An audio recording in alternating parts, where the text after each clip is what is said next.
성탄절이 가까우는데 성탄절 장식도 하고 가정에서도 하고 거리에서도 볼 수 있고 금년에도 저희 교회 이름으로 우리 동일로 우리 교회 쪽으로 군자교회에서부터 회양사거리까지 성탄 축하 배너를 걸어놨습니다. 차 타고 다니는 분들은 아주 기분이 참 좋으실 것 같아요. 또 걸어서 가실 때도 볼 수 있고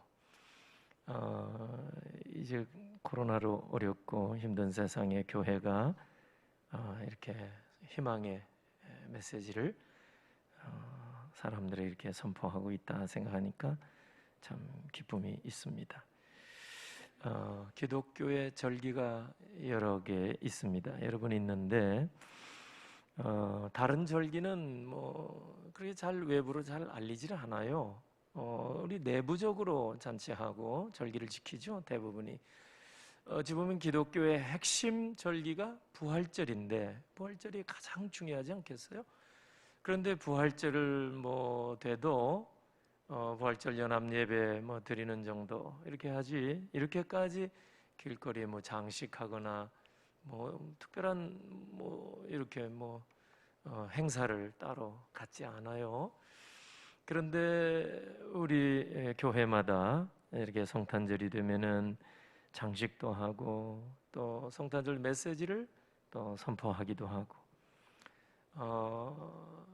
이 교회 안에서나 밖에서나 이렇게 많이 하는데 사실은 2000년 전 예수님께서 탄생하셨을 때 하나님 아버지께서 이 기쁨의 소식을 높은 지체 높은 사람들에게도 알려주시고 또 당시에 가장 낮은 계층에 이렇게 있는 분들에게도 하나님이 예수 그리스도의 성탄 소식을 알려주셨습니다.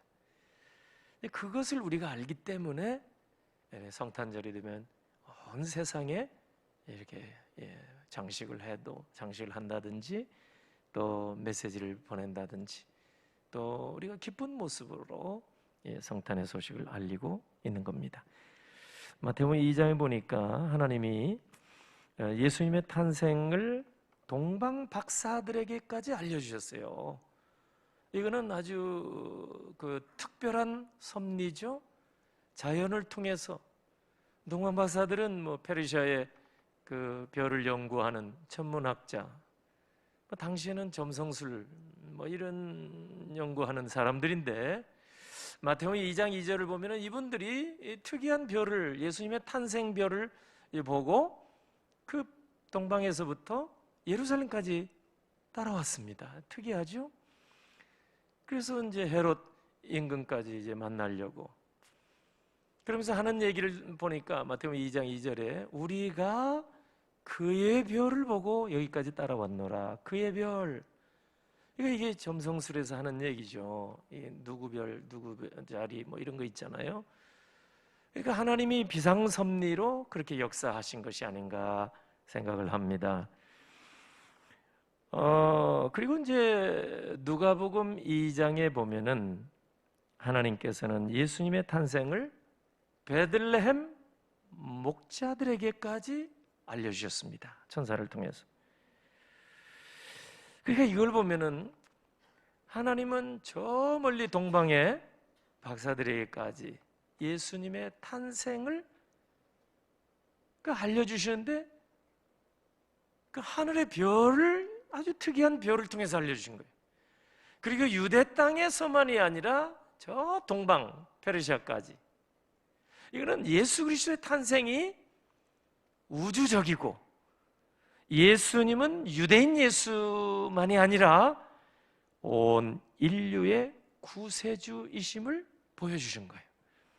뿐만 아니라 지체가 높은 헤롯 왕이나 또 동방 박사나 뿐만 아니라 베들레헴의 한밤중에 남의 양떼든 자기 양떼든 이 밤중에 양떼를 지키는 그런 일을 하는 당시에 가장 낮은 신분의 사람들에게까지 예수 그리스도의 탄생 소식을 알려주셨다는 것을 성경에서 우리가 찾아 발견하게 됩니다.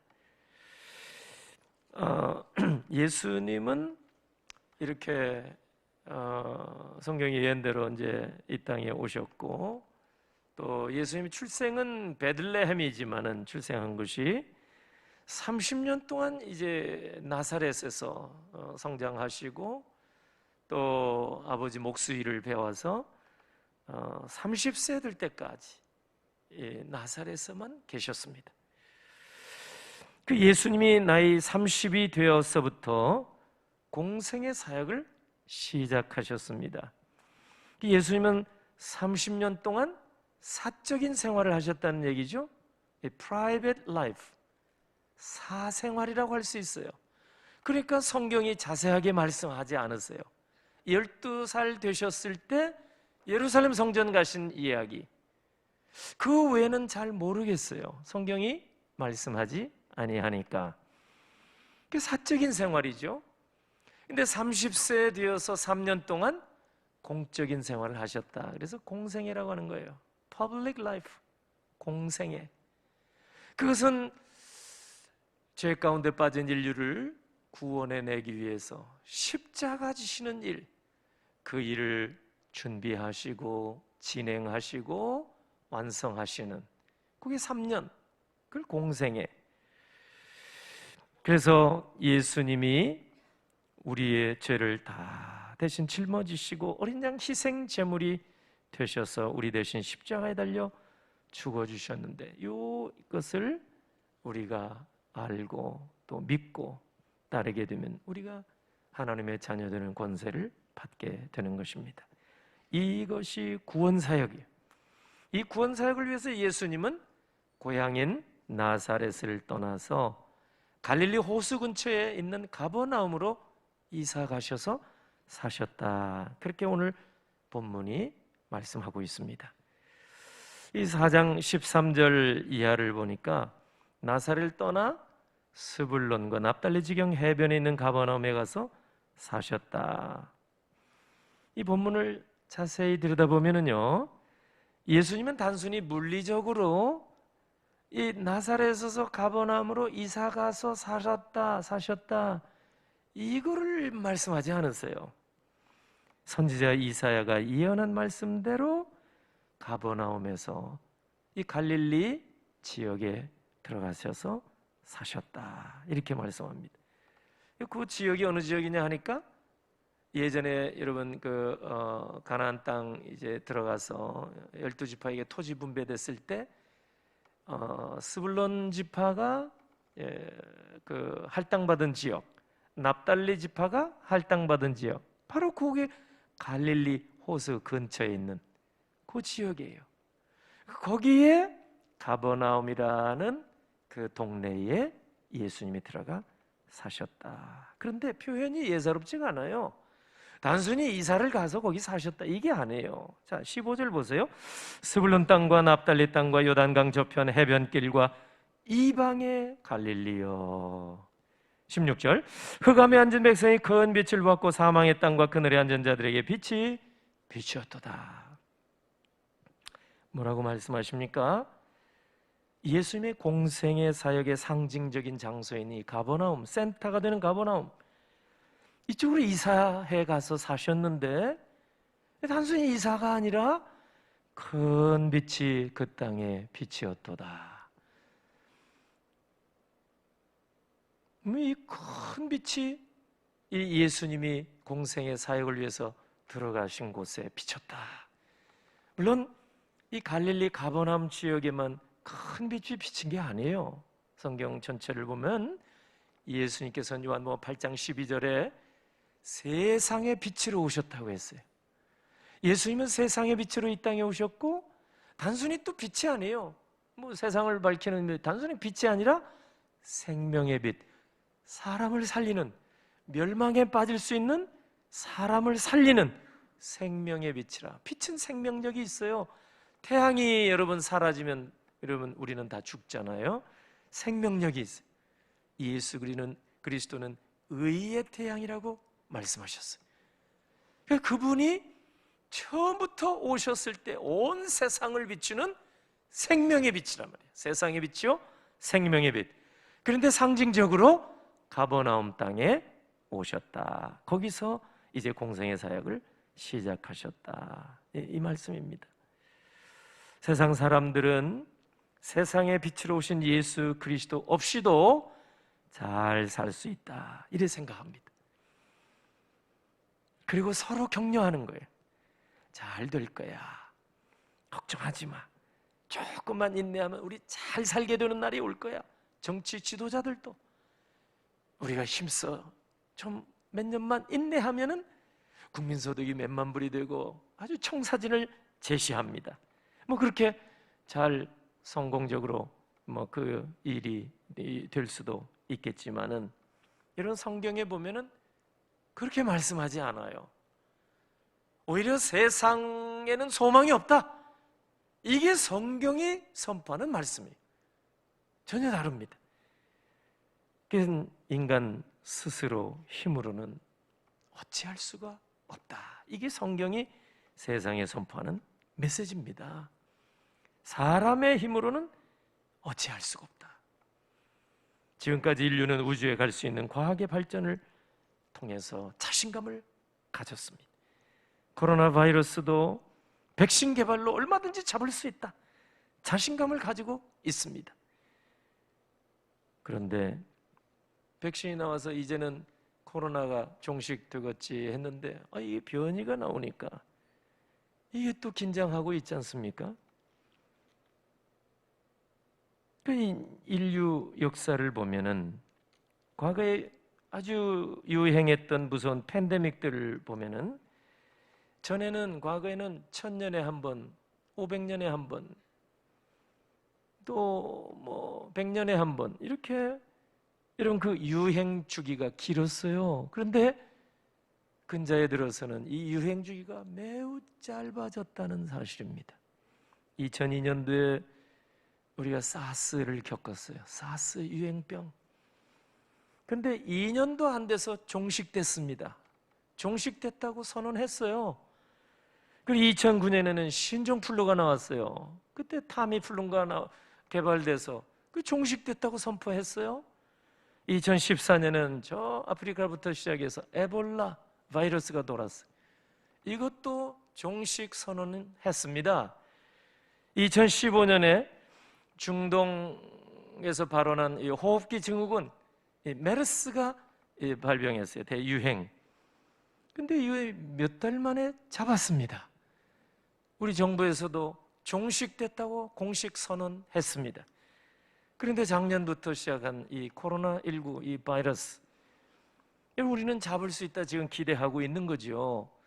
백신도 뭐 개발이 되고 뭐 변이까지 잡을 수 있는 백신 개발할 수 있다 그러고 뭐 하는데, 여러분 이게 어떻게 될지는 아무도 몰라요. 지금 과거로 볼 때 할 수 있다 이렇게 하지만, 여러분 이 바이러스 하나 가지고 이렇게 온 세상이 난린데 이보다 더 큰 일이 오면 감당하지 못하죠.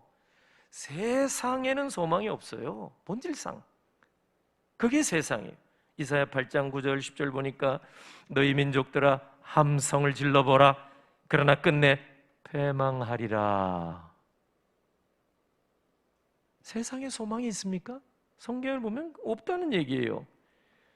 이사야 8장 10절 너희는 함께 계획하라, 그러나 끝내 이루지 못하리라. 세상에 소망이 있다고요? 성경에 보면 없다고 말씀하시는데, 이사야 8장 21절 22절 이 땅으로 헤매며 곤고하며 굶주릴 것이라. 22절 땅을 굽어보아도 환난과 흑암과 고통의 흑암뿐이리라. 땅을 굽어보아도, 우리가 사람을 보며 세상을 보며 소망을 가질 수 있다고요? 성경에 보면 그렇게 말하지 않습니다. 땅을 굽어보아도 환난과 흑암과 고통의 흑암뿐이라. 우리가 땅만 바라본다면 흑암과 고통은 더 짙어질 뿐이라 성경이 말씀하는 바예요.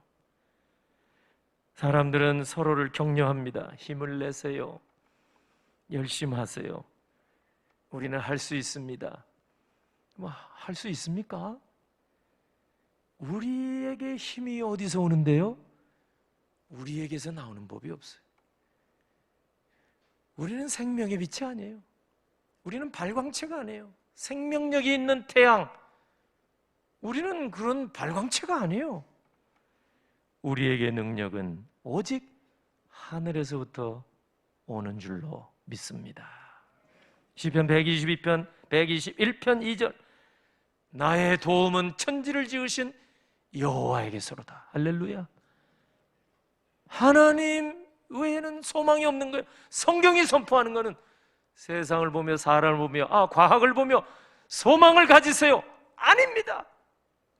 오직 소망은 우리 주 예수 그리스도 외에는 없다는 것이 성경이 선포하는 메시지입니다. 오늘 여기 본문 16절 보니까 흑암에 앉은 백성이 큰 빛을 보았고 사망의 땅과 그늘에 앉은 자들에게 빛이 비추었도다. 흑암 속에 사는 사람은 스스로 빛을 만들어낼 수 없기 때문에 여러분, 넘어지고 자빠지는 것이 당연합니다. 죄악 가운데 사는 인생이 더듬어서 하나님을 찾을 수 있는 거의 불가능한 일입니다. 그래서 하나님이 직접 사람의 몸을 입고 이 세상에 오신 것입니다. 이것이 성탄절입니다. 본문은 하나님께서 흑암에 앉은 백성에게 큰 빛으로 오셨다 증거합니다. 성자 하나님은 사망의 땅에 앉은 자들에게 생명의 빛으로 오셨어요. 성탄의 주님은 죽음의 그늘에 앉은 자들에게 생명의 빛으로 오신 것입니다. 생명의 빛이 세상에 들어오기 전까지 세상은 다 사망의 권세 아래 놓여져 있는 거예요. 세상의 권세에 눌리고 돈에 눌리고 부귀 영화에 눌리고 탐욕과 정욕에 눌려서 그렇게 사는 거예요. 세상이 어둠 속에서는 죄가 죄인지도 모릅니다. 알 수 없습니다. 그러나 어둠의 땅에 빛이 들어온 후에는 모든 것이 천하에 다 드러나기 때문에 죄가 무엇인지 하나님 앞에 잘못이 뭔지 다 보입니다. 깨닫게 됩니다. 그래서 우리 주님 앞에 나와서 자복하고 회개하면 하나님께서 십자가의 보혈로 우리를 다 용서해 주시고 하나님의 자녀되는 권세를 주시는 것입니다. 그래서 우리가 빛의 자녀가 되었다고 말씀합니다. 에베소 5장 8절, 너희가 전에는 어둠이더니 이제는 주 안에서 빛이라. 빛의 자녀들처럼 행하라. 예수님은 여러분 이 땅에 오셔서 공생의 사역을 하시면서 선포하신 말씀이 8가지 복인데 하나님 나라가 도래했다. 복 있는 자들이 되어라 말이에요. 그러면서 주신 말씀이 마태복음 5장에 보면은 너희는 세상의 빛이요 소금이라. 예수님께서 그렇게 우리를 말씀하셨습니다. 빛의 자녀로 우리가 살아야 되는데 우리 이 성탄의 계절에 우리 돌아보는 거예요. 우리도 인생이 이렇게 꼬이고 이렇게 엉망진창이고 되는 일이 없고 이렇게 고단할까? 빛의 자녀의 모습이 아니에요. 비록 고난이 있고 시련이 우리 앞에 있고 아픔이 있고 슬픔이 있을지라도 우리의 심령에는 내 영혼의 햇빛이니 왜? 예수님이 의의 태양이잖아요. 이런 모습이 우리에게 있었는가? 코로나로 지치고 고난 모습 그 자체가 우리 그리스도인의 얼굴인가? 그건 아니잖아요. 억지로 할 수도 없는 일이지만 진실로 빛의 자녀의 모습을 우리가 가지고 있다면 고난 중에서도 바울이 빌립보 교회를 향해서 기뻐하라, 데살로니가 교회를 향해서도 항상 기뻐하라, 범사에 감사하라. 이게 과연 우리에게 있는가? 그렇지 못하면 우리도 어둠의 자녀들처럼 지금 살고 있다는 증거입니다.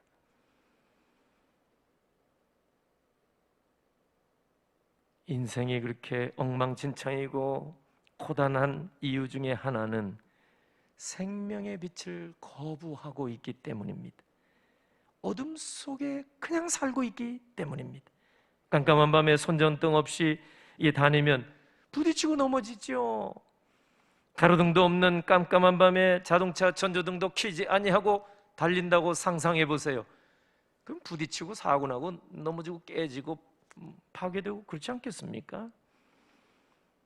성탄의 주님은 세상의 빛으로 오셨습니다. 뿐만 아니라 생명의 빛으로 오셨습니다.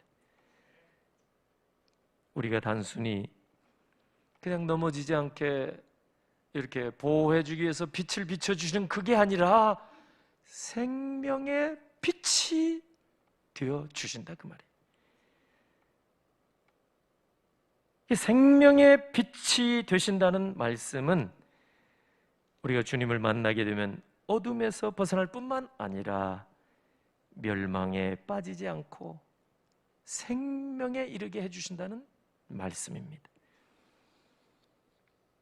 그래서 우리가 이 땅에 살면서 하나님의 자녀되는 권세를 받았다면, 예수 그리스도의 사람들로 거듭났다면, 우리도 이제는 발광체는 아니지만은 예수님의 빛을 받은 자로, 아니 빛의 자녀로, 세상에 빛이라고 예수님이 아예 처음부터 말씀해 주셨으니까 그 빛된 삶을 살아야 한다. 이것이 성탄절의 메시지인 줄로 여러분 꼭 기억하시기를 바랍니다. 예수님은 세상의 빛으로 이 땅에 오셔서 죄에 빠진 인생들에게 생명의 빛을 비춰주셨는데, 그 공생의 사역을 처음 시작한 곳이 바로 가버나움이라는 얘기예요. 이 가버나움은 이방에 속한 지역이라고 말씀합니다. 본문이 15절, 스불론 땅과 납달리 땅과 요단강 저편 해변길과 이방의 갈릴리요. 스불론 땅, 납달리 땅, 요단강 저 동편입니다. 가나안 지역이 아니라 가나안 밖에, 요단 저편, 그리고 유대 예루살렘도 아닌 이방의 갈릴리, 이스라엘의 변방, 주류 사회의 거주지도 아니고 부귀영화 권세 권력의 중심지도 아닌 이방의 갈릴리요, 소망이 없다는 얘기예요. 그런데 이곳에 성탄의 주님이 찾아오신 거예요. 단순히 이사가 아니라 빛으로 큰 빛이 빛이었도다. 우리가 이 동네에서 저 동네 이사 가서 사시는 게 아니에요. 빛이 그곳에 임하셨다, 그 말이에요. 빛이 30년 동안 예수님은 구세주로 이 땅에 오셨지만, 사람의 몸을 입고 이 땅에 오신 성자 하나님은 30년 동안 세상의 빛이요 생명의 빛이신데 나사렛에서 겸손하게 기다리셨어요. 준비하셨던 거예요. 그리고 때가 되니까 예수님이 이방의 갈릴리여 가버나움으로 이사하셨는데 큰 빛이 그곳에 비쳤도다. 성경은 이사하셨도가 이게 아니라 큰 빛이 그곳에, 이방의 갈릴리 지역에, 가버나움에, 예루살렘에 볼 때 알지도 못하고 이방인들이 왔다 갔다 하는 지역이요, 아주 변방이요, 외진 곳이요, 소망이 없어 보이는 그곳, 하루하루 그저 고기나 잡아서 먹고 사는 사람들이 사는 그곳에, 생선 비린내가 많이 나는 그곳에 예수님이 빛으로 오셨도다. 오늘 본문의 말씀입니다. 정처 없이 나그네처럼 사람들이 살고 있었던 이방의 갈릴리, 늘 못 살겠다, 탄식 소리가 많은 곳, 힘들어 죽겠다, 한숨 쉬는 곳, 주님은 그런 곳을 빛으로 오신 줄로 믿습니다. 흑암에 앉은 백성이 큰 빛을 보았다고 말씀합니다. 사망의 땅과 사망의 그늘에 앉은 자들에게 빛이 비추었도다. 사람들이 다, 여러분, 생명의 빛을 만나기 전까지 사망의 땅에 앉아 있었대요. 죽음의 땅에 앉아서 무슨 생각하겠어요? 죽음의 그늘에 앉아서 무슨 생각하겠어요? 힘들어 죽겠다며, 고단해 죽겠다, 어려워 죽겠다, 배고파 죽겠다, 다 이 죽을 생각이에요. 죽을 생각.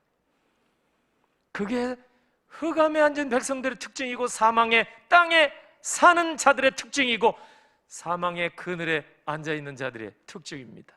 많은 것을 가져도, 여러분 강남 1번지에 살아도 생명의 빛을 알지 못하면 그곳이 죽음의 땅이요 사망의 그늘입니다. 여러분, 성경이 그렇게 말씀하잖아요. 세상에 많은 것을 다 가지고 있는 사람이 바로 그곳 아닙니까? 갈릴리만 죽음의 땅이 아니에요. 사망의 땅이 아니에요. 생명의 빛이 없는 곳은 다 죽음의 땅이요 죽음의 그늘이 되는 것입니다. 예수님은 우리에게 마태복음 5장 13절 14절 너희는 세상의 소금, 너희는 세상의 빛. 마태복음 5장 15절에 보면 사람이 등불을 켜서 말 아래 두지 아니하고 등경 위에 두나니 이러므로 집안 모든 사람에게 비치느니라. 자고로 빛은, 등불은 다른 사람이 보고 넘어지지 않게 하는 거 아니겠어요? 그런데 우리가 세상의 빛이라고 예수님이 말씀하신 너희는 세상의 빛이라 그랬는데 이 빛인데 숨어서 지내고 있다면 그런 주님께서 말씀하신 바를 전혀 알아차리지 못한 증거예요. 너희는 세상의 빛이라. 스불론 땅, 납달리 땅, 요단 동편, 이스라엘의 변방, 이방의 갈릴리. 우리도 이제 주님 말씀 따라서 그런 곳에 빛의 자녀로, 세상의 빛으로 살아야 할 줄로 믿습니다. 흑암의 세상이라고 성경이 증거하는 거예요. 숨어 살아서는 안 돼요. 언제까지 우리가 숨어서? 세상의 빛인데 말 아래, 통 안에, 그 안에만 반짝반짝. 그러다 산소 부족으로 그냥 다 숨 넘어가고 불이 꺼져가고, 그게 오늘 한국교회가 아닌가 이런 생각이 들어요. 코로나니 성탄의 가장 중요한 우리가 해야 할 사명이 있다면 이 성탄의 기쁨 소식을 온 세상에 알리는 거예요. 크리스마스 추리로만이 아니라, 배너만이 아니라, 메시지만이 아니라, 노래로 캐롤만이 아니라, 여러분, 이 계절에 우리가 해야 할 가장 중요한 일은 세상의 빛으로, 우리는 너희는 세상의 빛이라, 이 사명을 감당하는 것이 오늘 성탄 계절에 우리가 해야 할 일이 될 줄로 믿습니다. 사망의 땅에 살고 죽음의 그늘에 앉아서 죽을 생각 있는 사람들에게 들어가야 합니다. 세상의 빛으로 오신 주님께서 오늘 우리에게 빛의 자녀로 살라 당부하십니다. 우리는 빛이 아닙니다. 주님이 빛이십니다. 의의 태양 되십니다. 우리가 할 일은 우리가 무슨 자랑하고 빛내는 거 아니에요. Shine, Jesus shine. 예수를 비치시오. 예수님을 여러분 비추라 그 말이죠. 우리가 말로, 행동으로 예수님을 드러내는 거예요. 그것이 오늘 우리의 사명, 성탄의 계절에 우리가 할 일입니다. 오늘 이 아침에 특별히 마태복음 이 4장 본문을 통해서 하나님께서 우리에게 주신 말씀을 마음속에 잘 간직하셔서 이렇게 어렵고 지치고 힘든 이 코로나로 인해서 정말 모든 것이 다 막혀버린 것 같은 이 시대 속에서도 사람을 보며 세상을 보며 아무런 소망이 보이지 않을지라도 오직 우리의 능력과 소망은 위로부터 임하는 줄로 믿으시고 오늘 주신 말씀과 같이 예수의 빛을 비치고 빛의 자녀의 삶을 살고 성탄의 기쁜 소식을 하나님께서는 우주적으로 페르시아든 베들레헴의 목자든 높은 사람이든 낮은 사람이든 할 것 없이 다 온 세상에 우주적으로 선포하신 것처럼 우리도 이 성탄의 기쁨을 온 백성에게 증거하는 그런 저와 여러분 다 되시기를 예수 그리스도의 이름으로 축원합니다. 아멘. 할렐루야. 하나님 아버지 은혜를 감사합니다. 한 해 또 마지막 달 또 성탄을 기다리며 오늘도 주 앞에 나와 예배하며 하나님 말씀을 마음 가운데 간직하고 주 앞에 영광 올려 드립니다. 빛으로 오신 우리 예수님을 기억하게 하시고 또 우리로 하여금 또 세상의 이 어둠을 밝히라 하셨사오니 사망의 땅에 앉은 백성들과 사망의 그늘에 앉은 백성들에게 생명의 빛 예수 그리스도를 증거할 수 있는 빛의 자녀들 다 되게 해 주옵소서. 정성으로 준비한 예물 주 앞에 이 시간 드리기를 원합니다. 아버지 하나님, 구별된 모든 예물, 감사 여러분 꼭 기도하며 드리는 건축 예물, 감사해 드리면 예물과 약속 믿고 드리는 10의 1조와 또 구별된 모든 예물 아버지 받으시고 손길들 위에 오늘 하나님이 예비하신 하늘의 복과 이 땅의 아름다운 것으로 풍성하게 채워 주시옵소서. 우리의 삶의 자리를 돌아봐 주시고 우리의 일터를 축복하시며 병상의 우리 성도들을 하나님이 이 시간도 찾아주시고 능력의 손으로 어루만져 주시옵소서. 아버지 하나님, 정말 하나님이 주신 풍성한 은혜를 어디에서든지 받아 누리게 하시고 지금은 힘들고 어려워도 그 고난 현장에 임마누엘 동행하시는 주를 바라보게 하시고 하나님께서 베풀어 주시는 신령한 복에 감사 영광 올리게 하옵소서. 예수님의 이름으로 기도하옵나이다. 아멘.